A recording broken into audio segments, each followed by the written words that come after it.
Fala galera, sejam muito bem-vindos. Esse é o Vamos de Vendas, um podcast criado para conectar visionários como você com um time de vendas de elite. E nessa temporada, você já sabe, a gente está gravando aqui do coração do CRM Summit, em Santa Catarina, onde a Zoho reúne os maiores especialistas de vendas do mundo, vendas, negócios, tecnologia, para discutir o futuro dos negócios e o impacto no relacionamento com o cliente. Falando em tecnologia, você já sabe, a inteligência artificial é a palavra que mais circula em todos os círculos de negócio e vendas. Qual que é o impacto, como é que a gente vai fazer para lidar com essa tecnologia e mais, usar isso para ter mais eficiência nos negócios. A partir desse momento a gente vai traduzir esse episódio para inglês, porque a gente tem uma honra de estar entrevistando duas figuras super reconhecidas no ambiente de vendas para falar exatamente sobre inteligência artificial. Uma delas conhecida como um dos maiores autores de vendas do planeta, Jeb Blount. Be very welcome to our podcast. Thank you for coming, for your time. Well, thank you for having me on. Yeah, it will be a pleasure. We have a lot of questions that we're going to throw at you, man. Get ready. And Joel Victorian, Director of Sales at Zoho US, directly from Austin, Texas. Austin, Texas. We're just talking about it, man. We're going to cover all. Jeb, let's jump to the case. Start talking about AI. But before we jump into AI, I want to know a little more about you. I mean, that's your first time in Brazil. I know you know 4 to 5 words in Portuguese, but besides that, who is Jeb Blount? That if there's someone that don't know you at all. Well, I'm the author of 16 books. I run a company called Sales Gravy. I live, eat, breathe sales. It's all I do. And I'm ashamed. I travel all over the world. I've been to Russia more times talking about sales than I've been to Brazil. And this is a country that's just massive. I've had no idea that there were over 200 million people in the country. And I'm so grateful for the people who are in Brazil who read my books. It's amazing. But I'm at heart, I'm a sales guy. And what I tell people all the time, if you really want to know who I am, read my books, because the way that I write books and what I write in my books is exactly what I do every single day, because I'm in the trenches along with my people selling just like everybody else. And that's great, because we'd had the opportunity to discuss a little bit before. And I mean, as much as you were an amazing writer, and one of the books impacted my life in person, and I'm going to talk about this just in a minute. Not a lot of Brazilians, especially in sales, they read a lot. So that's one thing that we're going to cover just in a second. But Joe, please present yourself for everybody and what you expect for our conversation today. Yeah, so Joel Victorian, as you stated earlier, Director of Sales for North America at Zoho. I, like you, in sales through and through. I've been in sales in some capacity for close to 20 years. And I guess my biggest strength, I would say, is keeping myself immersed in what it is that we're doing, right? In the trenches. My hands are dirty all the time. When my reps are in difficult phone calls, I'm the first to jump to the conversation. I'm still reading and connected via email to make sure that the conversations are progressing in the way that they need to progress and that we're hitting the key points. Because with sales, it's very easy to get off track.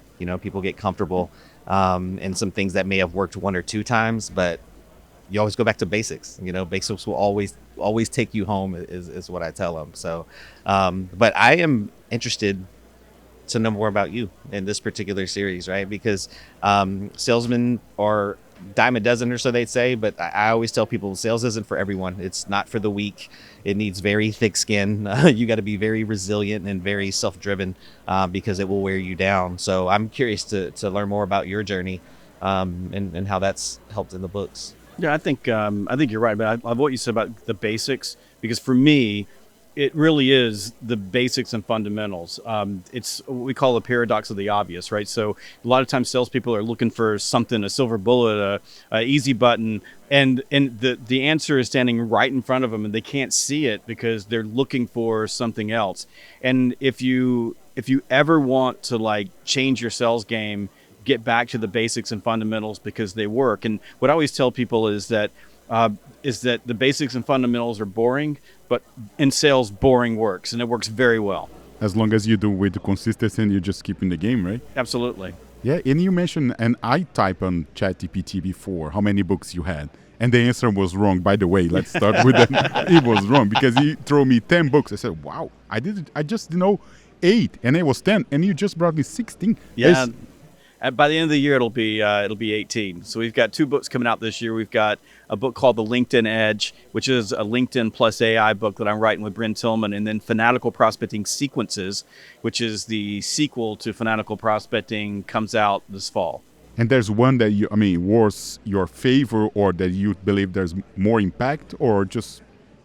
Well, I would say my favorite book that I've written is a book called People Follow You. It's a leadership book. I love that book. I'm a leader. I run my company, so I go back to that book often. And then what I think is my very best book is a book called Inked, and it's a closing and negotiating skills book. I love that book. It came out right before the pandemic, and it kind of got gobbled up because right when the pandemic hit, 60 days after the pandemic hit, we published Virtual Selling, which was an international standalone blockbuster book. And so Ink kind of got gobbled up in it because we didn't run the full promotion cycle for a book. Books are really hard to sell, so there's a lot of work that goes into them.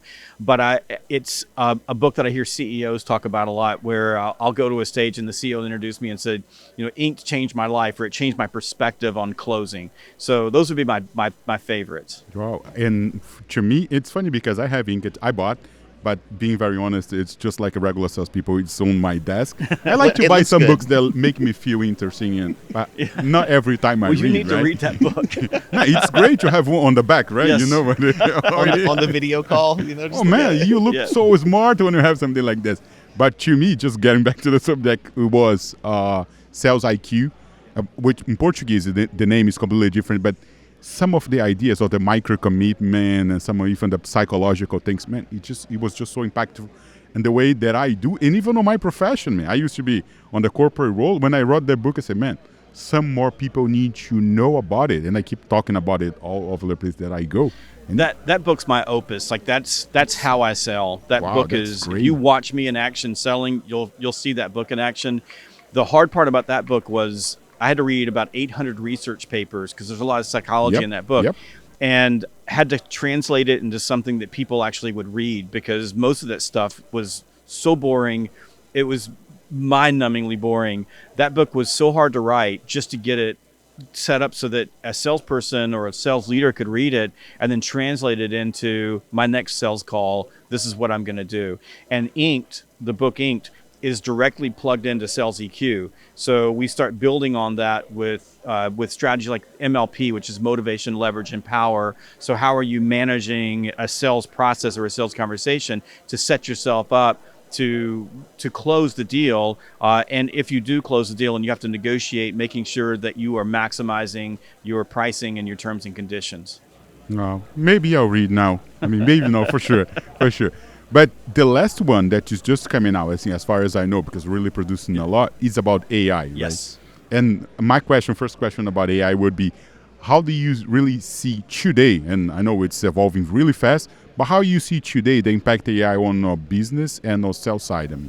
Well, if you think about AI, where it is right now, the impact is more psychological than it is actually changing a lot of things. We certainly are seeing in our business that AI is, and I'll talk about this on stage here at Summit, but for example, my team, when we get off of a call with an important customer, so we've got a multi-close call, especially in training. There's a lot of calls that we sometimes will have 6 or 7 calls with stakeholder groups. We immediately are able to grab a summary of the call, go back through it, and then send it out to the stakeholders with, here's what we learned about you, here's what we're going to do next. And so we anchor those micro commitments going forward. Our clients love it. And prior to AI, there was just no physical way of doing it well, because it'd take 3 or 4 hours to sit down, look at a blank sheet of paper. AI produces it in about 10 seconds. And as long as we teach the humans to make sure that they read and edit it before they send it, we're okay. So I see AI impacting us there. I see AI in the short term helping salespeople get beyond the white sheet of paper of death, where they're trying to figure out how to start a proposal, how to start an email, how to start communication. And you can plug something into AI and instantly it will give you something. And that's a really good thing, as long as we teach the humans to make sure that you edit your AI. And in some cases, we're having to teach the humans basic grammar and spelling so that when they're editing their AI, they actually can show up. So we're seeing those type of things happening. we're looking at, AI agents, how they're solving some problems inside of our CRMs right now. In our data tools, we're using AI to help surface leads or pull together lists. All of that's in the very nascent stages. I mean, we're just not in a place where it's making the massive impact that it can, but it's learning and growing. My big belief for the future is that the holy grail of your AI is that it's going to live in the CRM. So you think about Zia and Zoho. So it's going to live there, and it's going to be looking at all these disparate pieces of information. So it'll be plugged into, say, we use, for example, Zoom Info as a data tool. So it'll be plugged into Zoom Info. It'll be plugged into LinkedIn Navigator. It'll be plugged into the actual CRM. It's grabbing data and information that's coming in through your website or any type of lead forms, and it's looking at all of those signals. And the absolute holy grail is a salesperson comes in the morning and it says hello, and Zia says back to it, hey, how you doing? And actually go through this dialogue in the back of the book. I like to have this whole deal where you've got your AI agent talking to you, and it says, hey, I've got this list of prospects that are moving into the buying window right now. You need to call them. And so immediately the salesperson walks through the door and they've got 20 to 25 opportunities or list that they can immediately take action on and flip or convert into a pipeline opportunity. And if you think about how powerful that is, we've been, at least in the US, doing industrial level selling since the early 1900s. And for 125 years, we've sucked at building lists. And we still suck at building lists. And that's one thing that AI can just crush for us. So for me, what I believe is there's all these little things AI does. It does pre-call planning great. It can help you build discovery questions. You're going to go on, and I work with a lot of field sales teams. You're going on a cold call. I can drop the website into AI and come up with 3 questions I can ask on a cold call and do it instantly. Great research, even Oppo research on your competitors, does all of those things really, really well. But the holy grail, like the place where the center of the universe is going to happen, is the CRM is going to transform into a tool that salespeople can use for prospecting.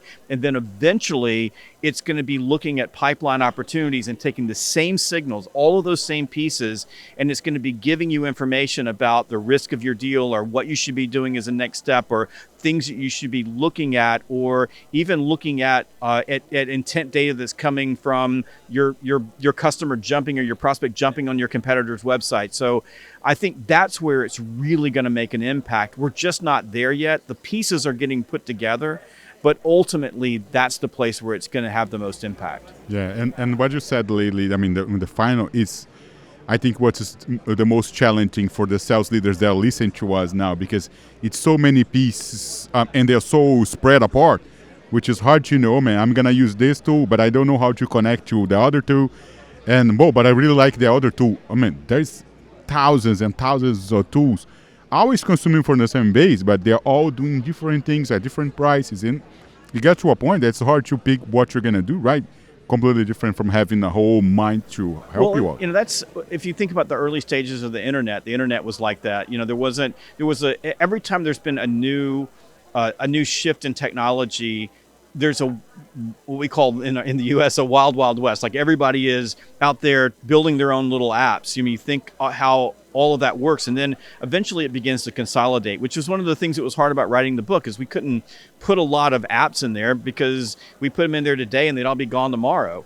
But all of that will begin to consolidate, and we're learning from it and we're gathering information from it. And for sales leaders, what I would say to a sales leader right now is your number one responsibility is you better get ahead of the curve. Because I'm out with sales leaders right now, and for example, I was out in your neck of the woods. I was in Lubbock, Texas, a little bit further west. I was out there a week before last, and was with one of my big clients, and I was working with their sales team, and they have a brand new rep coming in who is selling like sub-complex deals, so not transactional, but a little bit higher up from that. And this kid knows nothing, and I'm like asking, like, who are we going to call on? And he's like, I don't know. And and they're like, everybody's scrambling. And I went to ChatGPT and I said, hey, ChatGPT, can you give me a list of all of the landscape companies in Lubbock that have more than 5 employees? And boom. And I asked it and put it in table format with the phone number and the owner of the company and the website and the address. And it produced it. And I said, here.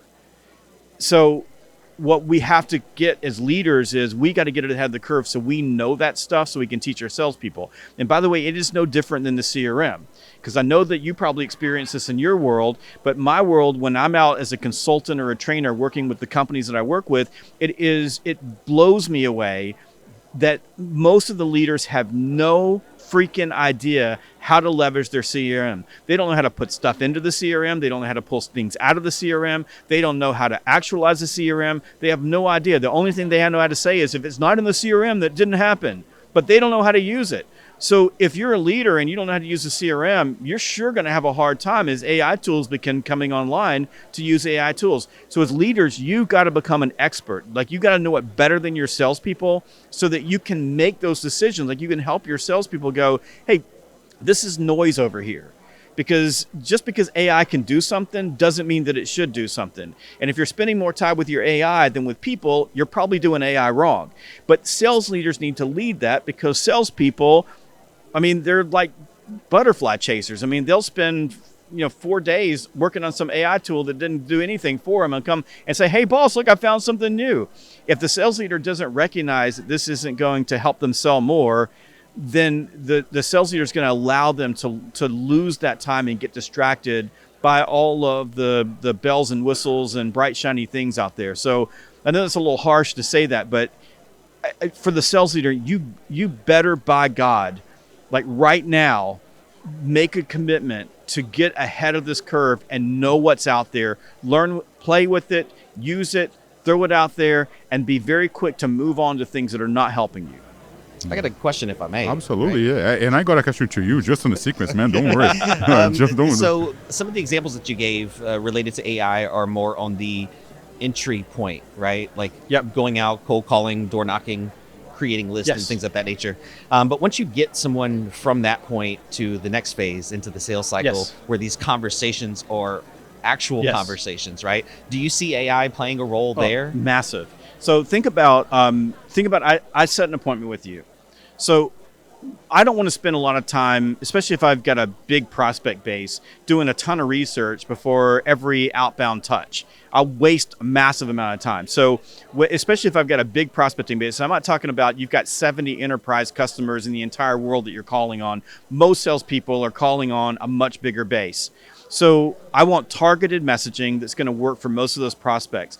Once I set the appointment, I need to do research. Like I need to show up on that first call knowing something about them. So AI is beautiful for that. So I can, what would usually take me a couple of hours of work, I can do in about 10 minutes. And when you start thinking about some different tools, you've got Zia in your CRM that's going to be able to surface a lot of that. If you start connecting into these data tools, for example, like ZoomInfo, you could have Zia go to ZoomInfo and go figure out what the org charts looks like. So I'm meeting with Joel, but I need to know Joel's boss and I need to know Joel's colleagues. I need to know these people over here. It can surface that information very quickly. One of the things I use it for is I'll put the company's website in it, say, give me a summary of this website and tell me all of their core value propositions. And then I'll ask it to take those core value propositions and stack those up in a table format against their top 3 competitors. So I grab that information out of there. Now I've got questions to ask. I also use it to build questions. So discovery questions, if you think about it, like that's the most powerful thing that you can leverage, because it makes you sound like a consultant if you're asking smart questions. So if I say, I'm calling on Joel, he's a director of sales with Zoho, and I sell blank, give me 5 discovery questions that would connect with Joel and let him know that I know something about his industry. It's going to give me something. Now, not every one of the questions is going to be good. Not all of them are going to be perfect, but I'm starting with more than a blank sheet of paper. And if we teach humans, this is where the sales leader comes in. Now sit down and make them better and put them in the order that you want to call on them or ask them. That's where it really starts to pay off. Along with that is learning. So if I'm working on really big deals where I've got a big company with big problems, there's a lot of complexity. One of the things that I do is I use an AI tool called Notebook LM. It's a Google tool. It's free. Right now it's free. But I have a big customer I was working on. It was a 7-figure training deal. Those, you don't get very many of those. You get 3 or 4 of those a year that are that large. I've been working with the company since July, so we're talking about 6 months to try to put this together. I had all of my notes, so most of my notes were digital. I had their information, their 10K information. So I had their calls. I had them on YouTube, so I had their stakeholder calls or their shareholder calls. I had information from their website, and then I had a bunch of brochures that I collected on a couple of meetings with them. I plugged all of that into Notebook LM. It only works on that set of data, and then it started building me summaries, and it started building me FAQs, it started building me mind maps. It put all of this together, and then it created a narrative podcast that I was able to listen to in my car. So I listened to it. So by the time I went in to have my final conversation with their CEO and the top people in the organization, like, I'm an expert in their company. I'm an expert in their competitors. I'm an expert in what they do. So I'm asking questions, deep questions about particular product lines that they're running and their go-to-market strategy with those particular product lines. Well, we won the deal. And one of the things they said is, nobody asked questions like that. Nobody really understood us the way that you understood us. And that's what companies want to know, right? Do you get me? Do you understand me? And in the age of AI, we have to learn how to be consultants, because that's the value that we're going to bring beyond the information that they can type into AI and get in 2 seconds. They need us to be thinking and be intuitive and be creative. But AI gets us there way faster. I could have never done that on my own unless I had taken a week off and spent the entire week trying to learn everything about them or review everything that I'd learned. That's not to say I didn't do some of that work, but AI got me there way faster. So you start thinking about inside of the conversation, what that does for you. Also, let's think about an AI agent like Zia inside the CRM. So if along the way I'm capturing my notes, so on the table right now, there's a little device down here that's just recording us, and it'll translate all of that into a transcript, and then it'll build it into a summary. When I'm on physical sales calls, I take that with me and just say, I'm just going to be taking notes here. That's that thing over there. Yeah, that right there. And then I use a Remarkable. So I just use this little tablet that I can then again translate that into digital format. I'm loading all that information into my AI along with context, because I think that it's important that we go beyond just the AI summary, but we've got to get deeper into, hey, these are the things that they were saying. Here's the emotion behind it. Even little tidbits, I call them tidbits, but tidbits about, hey, their daughter was going here, or they were at they were watching their favorite football those are team. So important. Important. So we're gathering all that up. So now I'm going into the meeting. I go, hey, Zia, I'm going into this meeting and I need to get just a briefing, a quick briefing on all of the little things that I need to know and things I need to remember about Joel before I go in. And boom, I get, hey, Joel's daughter's name is Sally. She plays soccer, and her soccer team is #1 in Austin, and Joel's just crazy about that. And don't forget, say hook 'em horns, because he's all about Texas. And just be sure, don't say Georgia Bulldogs, because it's going to upset him right now because he's playing us in the SEC championship. But it'll be able to pull all that information out and give it to me in a format, as long as I can write good prompts, and AI's getting better for that, in a way that helps me understand. And if we take it even further, I'm in my car and I need to bone up on this. I can just say, hey, Zia, can you read me back everything that you know about Joel from my notes? And it'll go in there and grab all that information and read it back to me, so that when I'm walking through the door, rather than having to stop and do all this planning, I can get it so much faster, be ready to go, which means that I can make more calls, have more conversations, talk to more people, which is what we need to be doing as humans. That's our human advantage, and sound like I know what I'm talking about. And all Joel wants to know is, hey, do you make me feel important? Like, are you a person that cares about me? Do you understand me? Do you get me? I mean, he wants to know that. And if I walk through the game or walk through the door and say, how was the game? How did Sally do?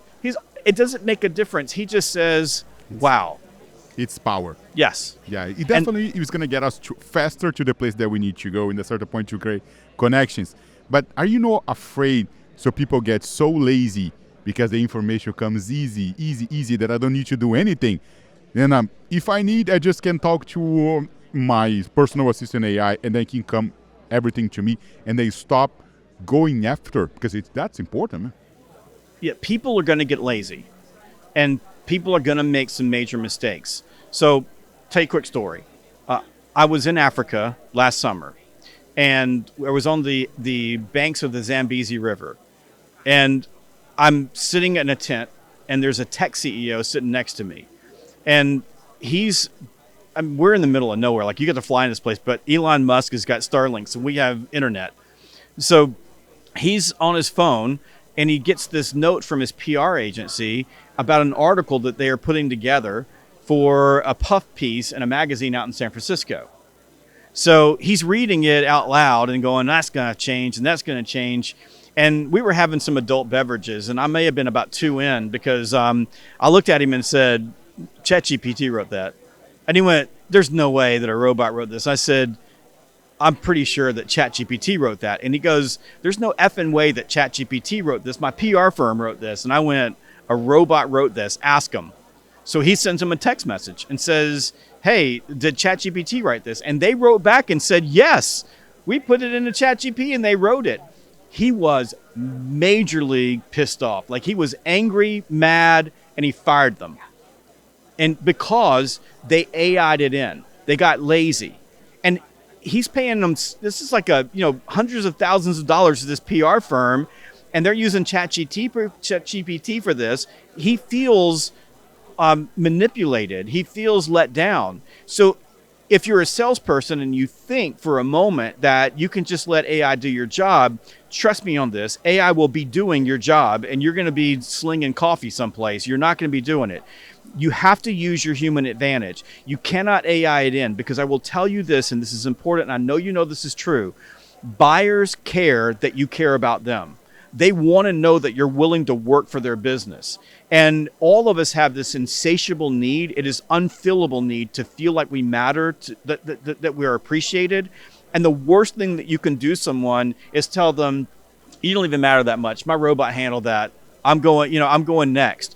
And that's why I know that you get these, Joel. You get all of these stupid emails that are from salespeople that the first line, you know that a robot wrote it, because it says, I'm so glad about all of the work that you're doing over at Zoho to make the world a better place. And Every single one. You go, robot, and what do? Most people these days, they're deleting it and then they're blocking it. But we didn't used to block email. We would just delete it because it was a sales guy, right? So we go, hey, sales guy, just a stupid email. Feel his pain. Right. Now we block it because we know if we don't block it, that same robot's going to send you 5 more messages that are going to be just as lame. And the reason you do that is because you know that the salesperson didn't care enough to even try, didn't even write it like a human being. It doesn't mean that the robot can't help you write things, but that's why I go back to, you as a salesperson, you need to know how to write.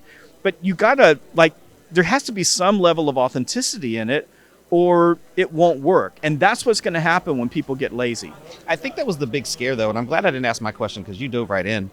The human element of it, right? Because I've run into situations where I'm reading people's notes, reading their emails, and I'm like, this is not you.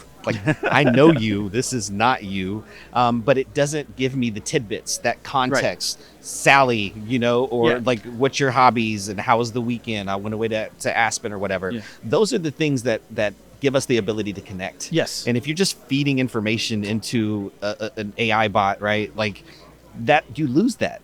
And that's the part that connects us as humans. And you want to matter, right? Speak to what matters, not just the data that's put in there. So, yeah. And it's cringeworthy sometimes. You see the robot will write personalized emails. But when you look at it, you're going, oh my God, this is a human did not write. I know this. The robot's trying to flatter me. And all a robot is it's a hype machine like Flava Flav, right? It just doesn't have a clock. It's doing its job. Yeah, the other side of it is sometimes I get emails and sales approach. I didn't say anything about it, but before I was a sales rep, then I was 11 years buyer. So man, I receive all of kind of email that you can get. Most of them were really bad. And my doubt is, it's better to get a bad AI or get a bad human emailing you and then connecting with you, Better to get a bad human, because if you get a bad human, you're probably not going to block it. Okay. Right. And so, because once your email gets blocked, you're done. Like, No, you don't it's have over. that channel has been taken away from you. And it's gotten so bad. Like the AI email is so bad that I almost welcome when a human being writes one. Like, I get it and I go, oh man, yeah, dude wrote that one. But I'll even respond to it. I'm like, okay, well, at least you're a human. I mean, I appreciate that. And that's becoming a differentiator. Yeah. Is humanity. I mean, think about it. Right now, everything can be faked. Video can be faked. Yep, Pictures can yep. be faked. Audio can be faked. All those things can be faked. You know what can't be faked? This is real, right? So if I get something that's real, I'm like, okay, it was horrible, but it was better than getting one that said, Jeb, really appreciate everything you're doing for the sales world. You're amazing. Seriously. Who are you? What do you know from me, man? They're stalking you. That's crazy. And one thing that you said, that everything is becoming possibly fake, it's impacting the way we trust on other people. Trust. I mean, Yes. And trust is the base of the Yeah. sales relationship, right? It's something called the AI created everything bias. And Wow. Wall Street Journal wrote about this back in the spring. But when someone encounters, say, an image, and then they later find out that that image was AI generated, now they think that every image was AI generated. When you encounter a salesperson who gives you a proposal and it was like, you figure out that the salesperson had nothing to do with it, that tech executive, right? Now anything someone sends him, he's like, did a robot write this? So now you think that the AI faked it. And it's okay. Like, when we send summaries, people know that the AI did the summary. We tell them up front, like, our AI is going to record all this. We're going to send you a summary. That's not cringeworthy for them. They know that that's what the bot does. The bot's really good at those things.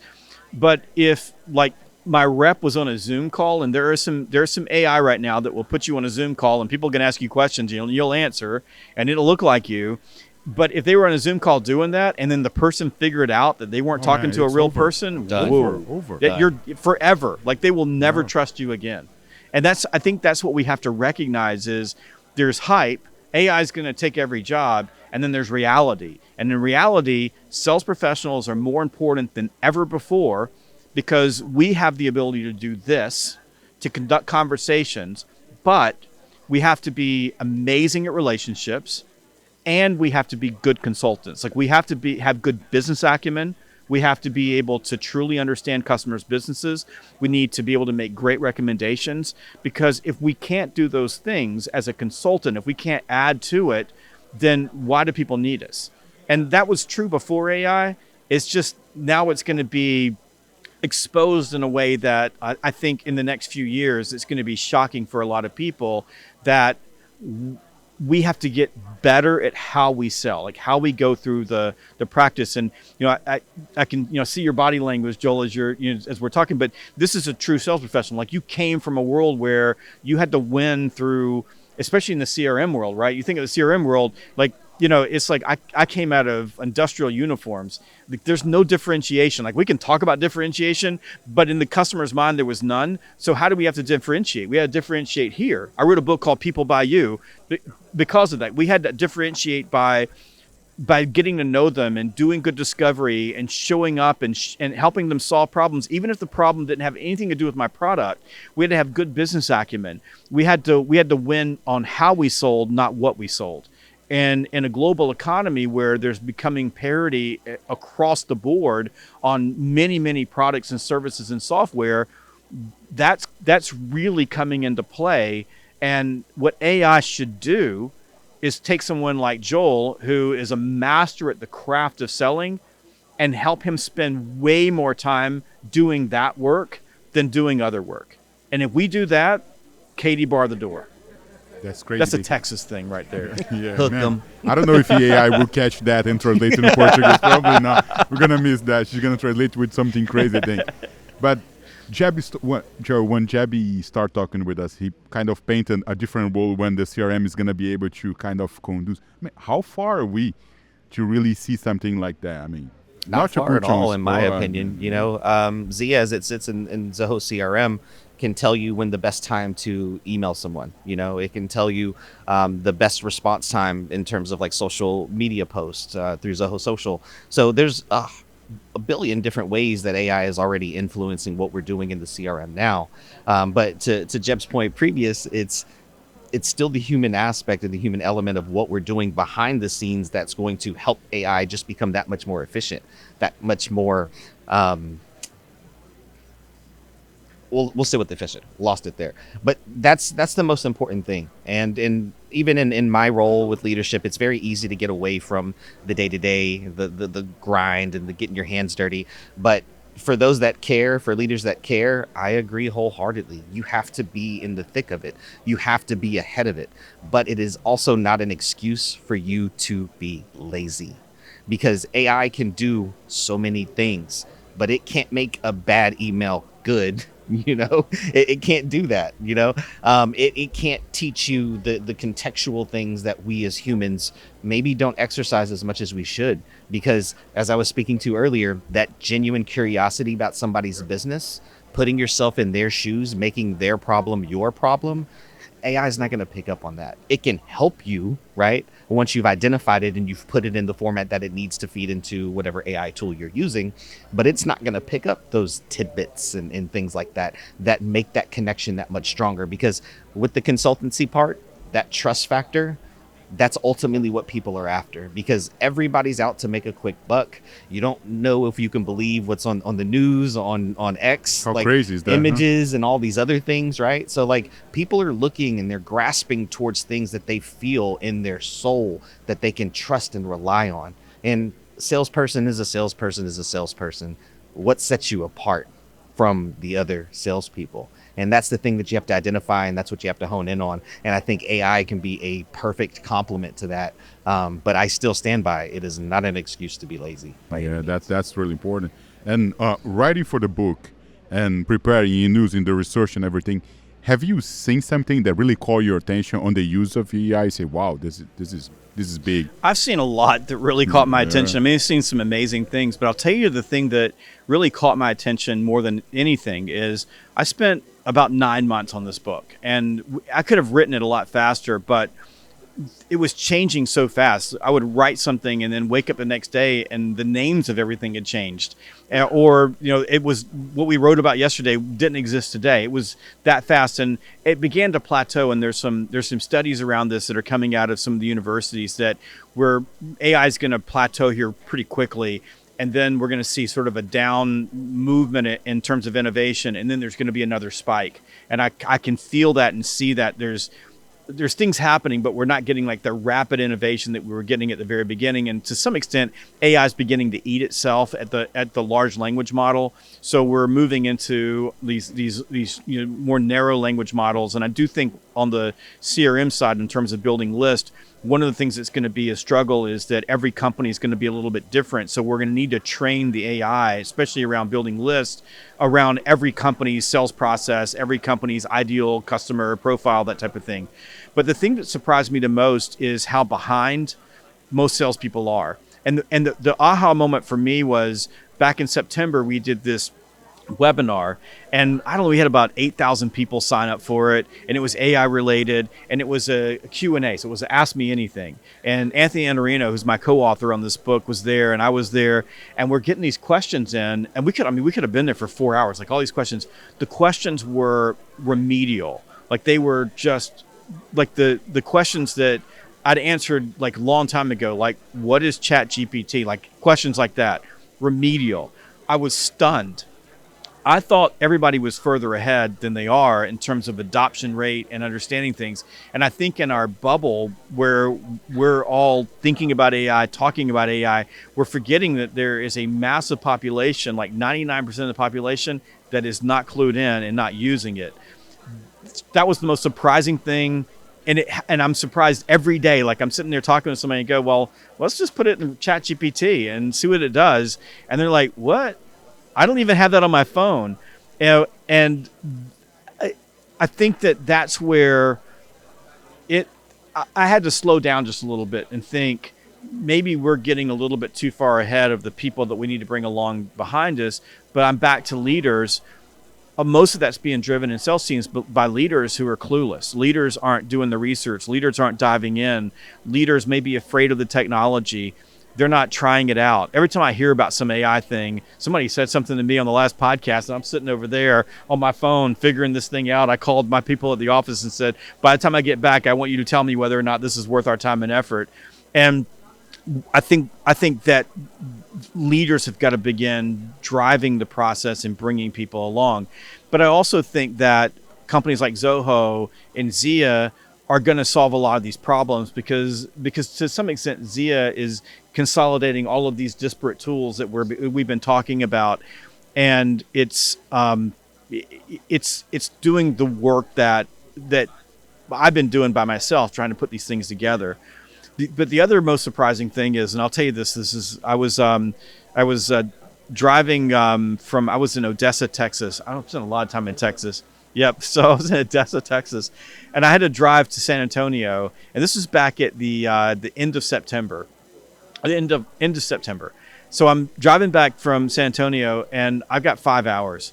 So I'm like, I'm going to try something out. And I'm working on this leadership article sort of vignette thing. So I pull up my AI on my phone, and I push the talk button, and I go, "Hey, are you there?" And she goes, "I am." And so really nice. And I said, "I've got this article I want to work on. Would you be willing to work on it with me?" She said, "Sure." And I said, "Well, here's my idea for the article." And she goes, "Jeb, you're amazing." And I was like, okay, this is going to work. He was a bit to fall in love. You was like this to fall in love. So I spent 5 hours working through this article that may end up becoming a book. And I would just say, she would read it back to me and I'd go, "That sounds pretty good. What about this? Here's one." And I would just, in my normal language, go, "Here's one of the things that leaders run into. They're working on a sales team and they've got a mediocre performer. And then that performer is, has got maybe a big deal that they're working on, but the leader knows that they need to get rid of what do they do?" And she would work through the process. So when I got to San Antonio and parked my car on my AI, I had 5 hours of conversation. I had more than 4,000 words that had been written, including what I was dictating and what she was giving me back. And I was able to then dump that down into a document that I turned into a blog article, and now I'm working on a book from it. But I was able to use that time so much more productively because AI was there. I would have never been able to accomplish that in such a short period of time. That was just like blew me away. And I think it opens the door to a salesperson maybe sitting down with Zia at some point and having a conversation. "Hey, I'm working on this deal, and here's the things that I know, and I'm just wondering, like, can you help me out? What would be some solutions that I might propose in this situation that would sound to this customer like it was customized to them?" And then think about all of the proposals that are in the CRM now across the entire enterprise. Zia in 2 seconds can scan everything and go, "You know what? We proposed this to this company, sounds like this company, and we won the deal. Try this." There's no way an individual salesperson could ever pull that off. Lembrando que esse podcast é um oferecimento do Zoho CRM, software de gestão do relacionamento com o cliente que tem funcionalidades ideais para os líderes de venda que querem levar os resultados para outro nível. Experimente gratuitamente em zoho.com/CRM. E agora, vamos de volta para o podcast. And that's one thing that really shifts our perspective about AI. And that's why I point out, instead of working for us as lazy that we tend to be, we're working with AI to bring something, much more stronger and powerful, right? Wow. Yeah, we're being enhanced by AI. Yeah. See, but that's the ideal scenario, the way that you just articulated how you used it and the efficient time that you used it, right? 5 hours, it's a great conversation, I would assume. But you innately have that in you to stretch or to push the boundaries, right? Like let's see how far I can take this. And I don't think that that's a quality, that might sound harsh, but I don't think that's a quality that a lot of humans have, especially the younger generation that are used to that kind of instant gratification. I would want them to know the fundamentals, know the basics first before relying on AI to circumvent their job, essentially, because you're asking about, hey, I have this customer that's, scenario X, Y, and Z and so forth. Then whether it be Zia or whatever AI function just blurts out what the next step should be, right? But you don't know the fundamentals. So how do you get that? And so when in the book, The AI Edge, my favorite chapter is, or chapter 19, 20, and 21, I talk about writing. And for a salesperson, I believe written communication is just as important as how you show up and what you wear, how you speak. It's how your documents look. And I make the point that before you can really let AI write for you, you need to know how to write. And I give them, here are resources, go learn these things. Now, you don't have to know grammar, everything. I have no idea I used to know how to diagram a sentence. I got no idea. And I've written 1 million words. And so, and I don't write the best grammar, and I misspell things, typos, those type of things, but I know what good sounds like. And a lot of salespeople don't. Like, they don't understand the basics and fundamentals. So I agree with you. I think that as leaders, we have to teach them the ABCs before they can go apply more, or they'll get lazy. But that's another thing that shocks me is I'm old. I'm an old. Like you said, you've been doing this for 20 years. I've been doing this for 38 years. 38 years, right?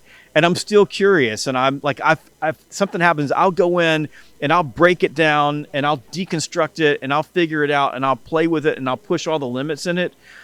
And I don't mean to say that there's an entire generation out there that won't do it, but we talk about it all the time.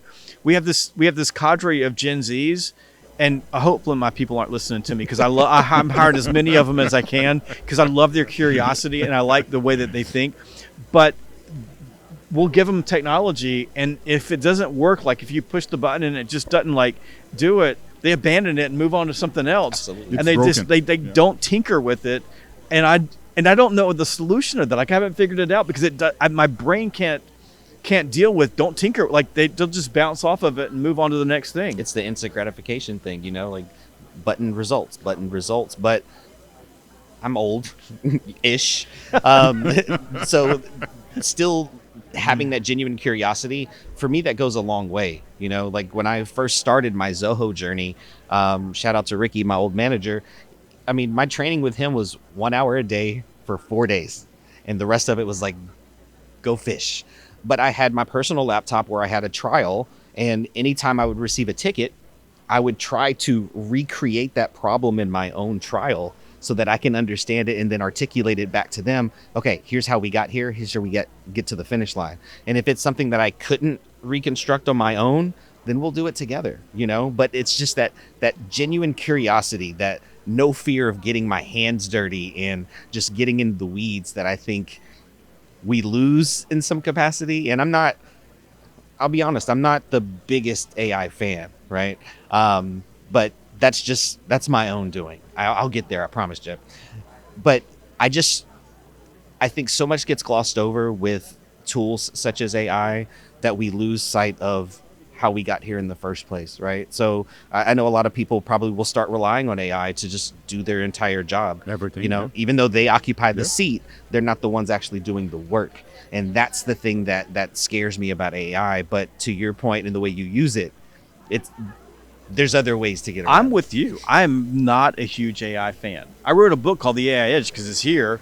And what I basically did was broke down every step of the sales process from prospecting all the way to closing the deal and negotiating, and talked about how you can use AI in those spaces to give yourself more time to have conversations with people. My whole deal with AI is more time to sell more. And if it's not doing that for you, don't use it. And if it's making you a bad seller, don't use it. But I'm not a fan. I want to put it back in the box, shove it in a hole, and never see it again, because life was way better before AI. And frankly, I'd like to take social media and put social media back in the same box. Yeah.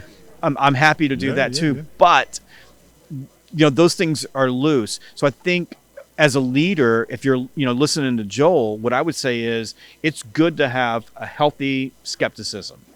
It is good to be able to think and say, that sounds really, really good.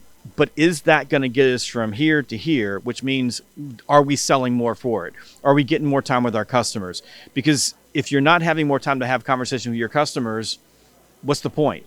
So I think that you have to have that. But at the same time, as a leader, you have to go start poking at it and paying attention to it and looking at it and seeing what should you introduce to your team. And if you're just going to rely on, you're a Zoho customer and you're just going to rely on Zia, and I truly believe that the future of AI is all of the things we're talking about. All this noise is going to consolidate right in the middle of the CRM, and the CRM is going to be a completely different experience now than it was before. But you got to go learn how to do it. I mean, as a leader, you just cannot be in a situation where you don't know how to do the CRM things, use the system better than your salespeople. You got to know that. We're going to the end of the episode, and that would be my final question to you, Jeb, because we talk about the leadership, about not being lazy. I'm going to throw that back to you, right? And how, the leadership, the sales leadership that listen to us now, in a few simple steps, how can he not being lazy and really go after, right? Keep this flame open. Yeah, I'm going to put this in a sort of a small bucket. For the last 30 years, so let's think from 1995 until now. Is it about 30 years? Yeah, we'll call it. About 30 years. So the last 30 years, what has been echoing off the walls of sales rooms is if it's not in the CRM, it didn't happen. Back in 1999, I remember, because running a big sales force, we were like, okay, here's the deal. We're rolling out CRM. If you don't put stuff in the CRM, we're going to fire you. We didn't, because nobody fired their top sales rep for not putting stuff in the CRM. Nobody did. And today we're having this same freaking conversation. I go all over the place. Like, if it's not in the CRM, it didn't happen. We say this over and over and over again. Okay, so here's where we are with AI.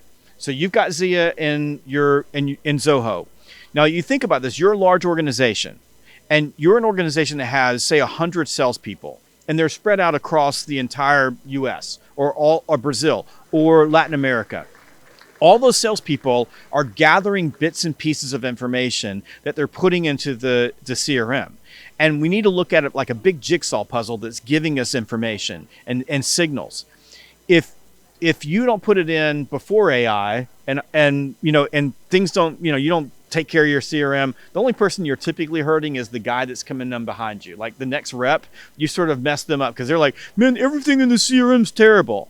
Today, you don't put it in the CRM, you're hurting a sales rep, not in Austin, but a sales rep that's in Atlanta, because that sales rep didn't get the pattern that you put in there. And like, this is one of the top rules of AI: trash in, trash out. Put a bad prompt in, you're going to get bad information out. Right, you put bad information in your CRM, you're going to get bad information out. So right now, not to be lazy, it's this. For years we've been saying, if it's not in the CRM, it didn't happen. Right now, you have to make sure that you are maximizing CRM discipline. You may have to fire your best sales rep. You may have to send the message that everything goes in the CRM. And yes, we're going to have a lot of tech that's going to do a lot of the work for us, but salespeople still have a responsibility to make sure it got there. They have a responsibility to make sure that there's context in there, that information that the AI won't pull out, like the tidbit. Like, you'll have a whole conversation. You'll talk about your daughter on an AI summary. It won't pull that information in. It's only looking for the information that is relevant to the transaction. Right now, as a leader, the line in the sand is drawn. You don't get into the CRM, Zia can't help you. Zia is not going to be able to maximize that because it can only pull out the information and use the information that you have there. And today, every sales rep is impacting every other sales rep. And I'd love to hear your opinion on this, but that to me is right now the end of lazy is it gets into the CRM. I mean, you're speaking my language, and I too have said, if it's not in the CRM, it didn't happen.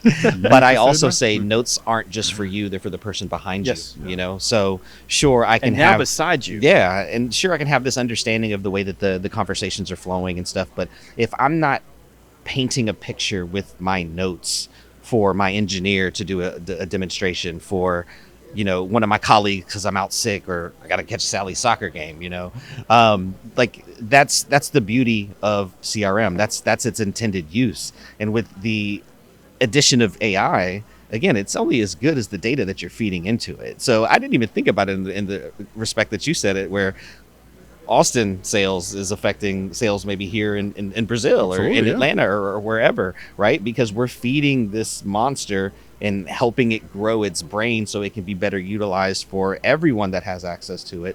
But yeah, no, I wholeheartedly agree with that. Well said. Wow, guys. thank you very much. I mean, it was amazing. You could be talking about Austin, Texas, and Sally. Hook 'em. Go dogs. I'll see you there pretty soon. I'm kind of addicted to that.